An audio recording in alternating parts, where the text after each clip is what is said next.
the Indonesian island of Bali, I want to talk about dimensions. Now here, the unseen, the divine dimension, the world of ideals is very clear. The people live in that dimension. They make offerings every day at many, many places. They honor the gods, the devas, the energies. But I want to talk about dimensions in a more rational way. Modern physics tells us that there are at least 11 dimensions plus time. I actually think there are at least 2 time dimensions. But even as I'm a physicist, I always have a hard time understanding more dimensions than the 3 plus time that we know. The 3 dimensions, length, width, breadth, are very simple. We understand that. If you go to school, you make drawings. If you are a painter, you use perspective. We work with those 3 dimensions. 2 dimensions we also know, for instance, in a map. You look on the map and you figure out where you are. That's a 2-dimensional image. There's always the dimension of time, because you're here now. But what about a 5th, a 6th or a 7th? Well, what about 11 dimensions? I always had a hard time. And there are people who can kind of draw and imagine a 4th, 5th, 6th dimension. I cannot. But I'll give you an image that helps you understand what another dimension could be.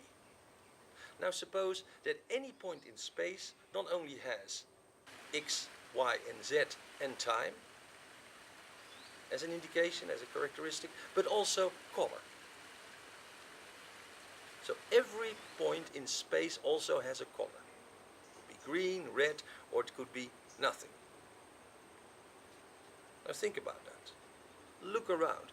Everything you look at has a spatial position, 3-dimension of space, time, and it also has a color. Now, this is a little bit tricky because in fact color is a frequency and therefore related to time and the 3 normal dimensions. But to help you imagine that other extra dimension, think about color as a dimension. So every point in space also has color. Now that's easy, isn't it? Now I believe that those extra dimensions, and the physicists and the mathematicians say that for some kind of reason most of these dimensions are curled up alongside other dimensions. So our 3 spatial dimensions have curled up other dimensions that we normally don't see because they're on a very small scale and they don't manifest. But what if those other dimensions are things like, not color, because as I said that is a frequency thing and therefore in the time-space dimensions we know, but beauty or love or consciousness. Just think about the extra dimension having those quality. Now, it's very hard for a physicist to look at a stone and say, oh, the love quality there is so much and so much. We cannot measure it. But even modern physics knows that a thing like consciousness, the fact that we only see things if there is an observer, that in the formulas of the high physics and in the standard model we need an observer. We need, in another way, consciousness. Things only exist in the 3 dimensions if consciousness is there. If the probability curve collapses, is what quantum physicists say. But think about it, that every point in space, as I said, could have color, just to help you think about a multidimensional model, but it has consciousness. And that every point in space maybe has a beauty quality. And maybe I go a step further, talking about those 2 time dimensions that I believe are linear time and magical time. that are two time dimensions. One that we know it's the more standard, logical, rational one that goes in one direction. And the other one that is free will. That is where we magically can do something about the future. And again, that one is curled up against the other time, the logical time. So it's not very obvious, but we know from experience that a magical time plays a role. That sometimes we can influence the future. Sometimes we can sense the future. We can sense sometimes the past. That this magical time dimension is there too. So, if we look at the model of physics where we have 11 plus 1, or as I believe, at least 2 time dimensions,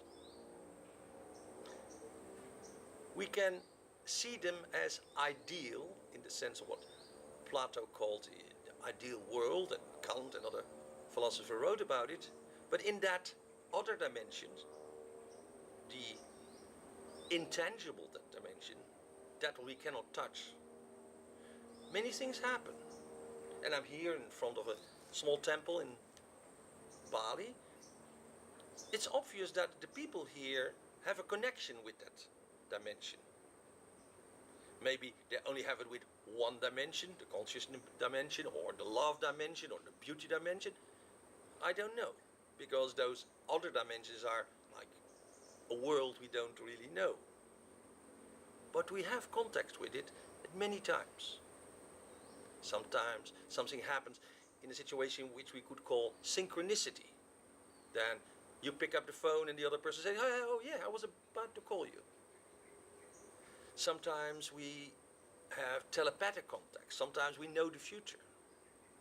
Obviously, we human beings have some connection with those other dimensions. And since we cannot handle them in our mind, we tend to project human forms, anthropomorphic forms, forms that like us. So we see those other dimensions, or we feel those other dimensions, and we superimpose a human form, or a form we know. And here in Bali, of course, we have many gods, and you all probably know Ganesha, the elephant god. It's a human-like form in a way. If you look at other gods, they are displayed as beautiful Saraswati or Shiva. We put a human form on top of it.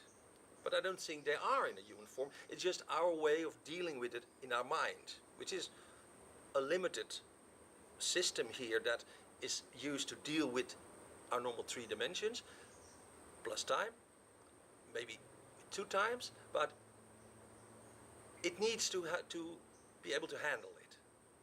And that's why in the old days people would see gods in the sky, and they would see the stars as images. And these days people that have contact with this other dimension say, oh, I've been abducted by a UFO.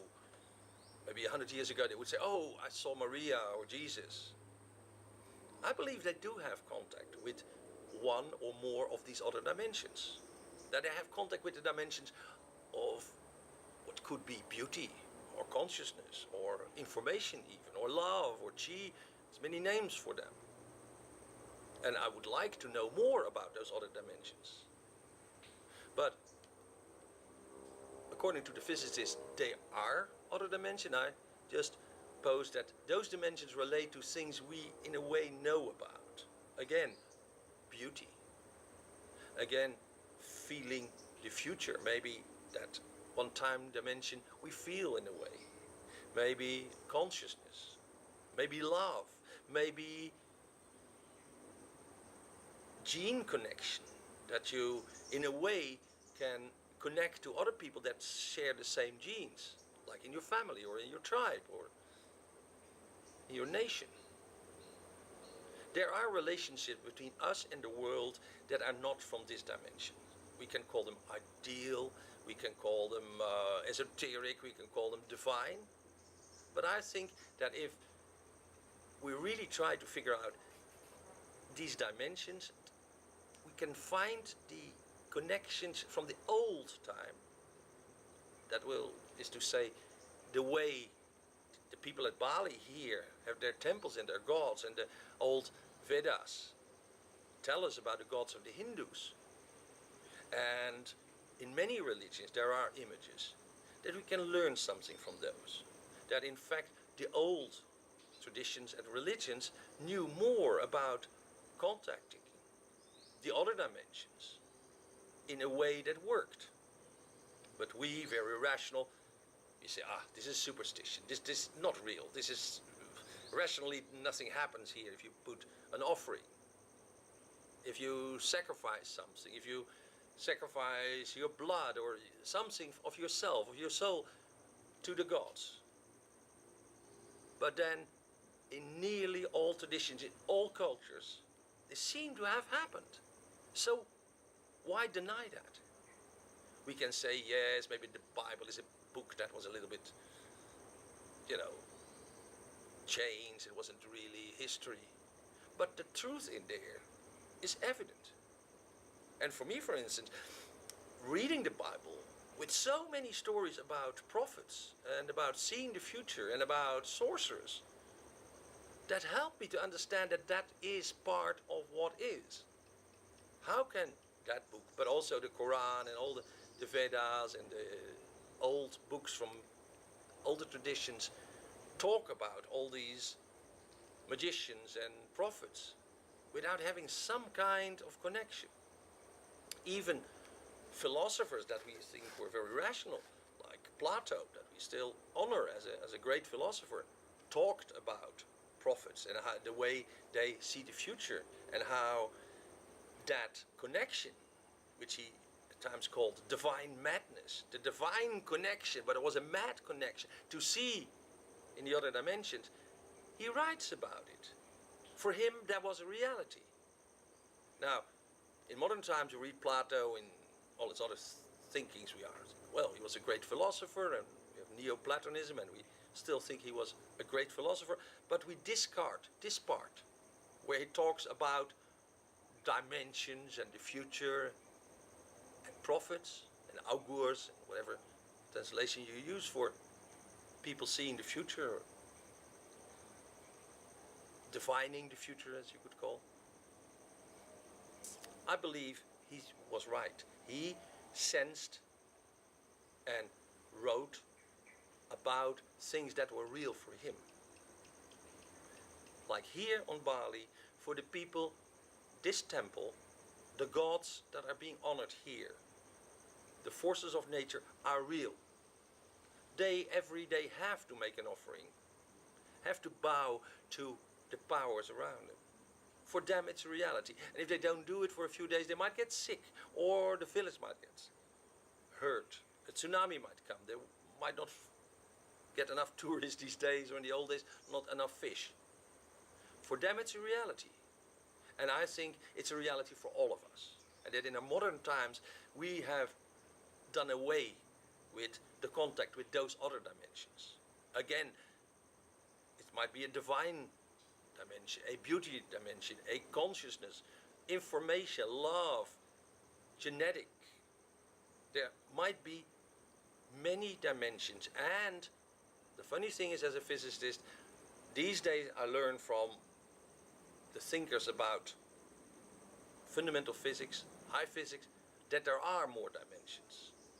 But why don't they make the simple jump and saying, if there are more dimensions, let's figure out what they are and how they influence our life, and what, for instance, an atom or a molecule, where we know the chemical composition, or even on a deeper level the particles that make up, and we're looking at these days for the Higgs particle that would explain gravity.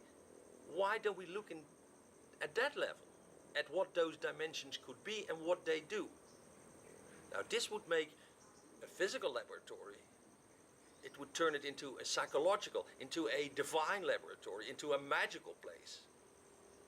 And in fact, we would go back to what alchemy is, trying to understand not only this dimension, but the other dimensions, to include in our rational, scientific world those other dimensions that now, these days, physics and science already points at. But let's make the connection between all those things that are important in our life. Love, relationships, consciousness, the divine, and try to understand they're real. As real as they are for the people here, they should be for us. I feel that that's what we have lost in our present day Western rational world. We've lost the connection to the other dimensions. And I think those other dimensions are there in physics too.